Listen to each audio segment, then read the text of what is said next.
Welcome back.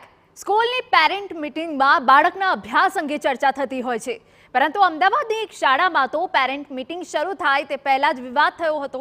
અમદાવાદના ઈસનપુર વિસ્તારની little bird સ્કૂલમાં વાલી અને શિક્ષકોની મીટિંગ હતી.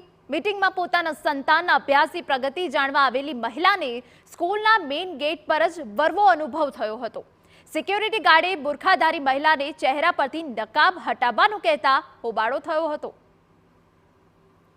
એકચ્યુઅલી મારો બાળક 2-3 વર્ષથી અહીંયા સ્કૂલમાં ભણતો હતો અને કોઈ દિવસ અમે પેરેન્ટ્સ મિટિંગમાં આવેલા, પણ કોઈ દિવસ એમણે આવું નથી કીધેલું કે તમે લોકો નકાબ હટાવો. આ ફર્સ્ટ ટાઈમ જ એમણે એવું કીધું કે નકાબ હટાવો.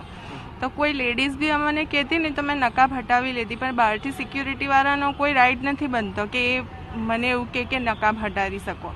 ને કેટલા બધા પેરેન્ટ્સને બી આ બધી કમ્પ્લેન છે, પણ કોઈ બોલવા એગ્રી નથી થતું. અમે લોકોએ કીધું આજે કે ભાઈ આવા કોઈ બીજી થર્ડ પાર્ટી આવીને અમને ના કહી શકે. કોઈ લેડીઝ હોય તો અમે લેડીઝનો એ કરી શકીએ. મહિલાએ પુરુષ સિક્યુરિટી ગાર્ડ સામે ચહેરા પરનો નકાબ હટાવવા સામે વાંધો હતો. મહિલા સિક્યુરિટી ગાર્ડ હોય તો મહિલાને વાંધો નથી. વાલીઓનો દાવો છે કે સ્કૂલ સંચાલકને પણ આ અંગે જાણ કરાઈ, પરંતુ તેમને પણ ઉડાવ જવાબ આપ્યો. હાલ તો જિલ્લા શિક્ષણ અધિકારીના ધ્યાને આખો મામલો આવ્યો અને સ્કૂલના સંચાલકને નોટિસ ફટકારાઈ છે. ડીઈઓએ તાત્કાલિક આ મામલે ખુલાસો માંગ્યો છે. માટે મહિલા શાળા કક્ષાએ ઉપસ્થિત રહેતા હતા. તે દરમિયાન સિક્યુરિટી ગાર્ડ અને શાળાના સંચાલક અરવિંદસિંહ કરીને છે, તેઓએ એમની સાથે ગેરવર્તન કર્યું છે તેવી માહિતી મળી છે. સત્વરે મળેલી માહિતીને ધ્યાને લઈ તપાસના આદેશ આપ્યા છે અને સાથે સાથે સંચાલકનો ખુલાસો પણ અમે આજ રોજ માગી લીધો છે.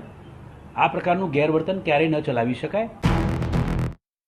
જો કે બીજી તરફ શાળાના સંચાલકે આ મામલે ખુલીને કંઈ બોલવાનો ઇનકાર કર્યો હતો, પરંતુ બાળકોની સલામતીને ધ્યાનમાં રાખી ભૂતકાળમાં બનેલી અમુક ઘટનાઓને કારણે સિક્યોરિટી ગાર્ડ વાલીઓનું ચેકિંગ કરતા હોવાનો દાવો કર્યો હતો. એક લેડી બીજા બાળકને લઈ ગઈ, એના જ બાળકને લઈ ગઈ. એના પપ્પા આવીને બહુ શોધશોધ કર્યો. પછી પોલીસ કેસ થયો, પોલીસ બોલાવી પડી. પાછળથી ખબર પડી કે એના મમ્મી લઈ ગયા, કારણ કે એને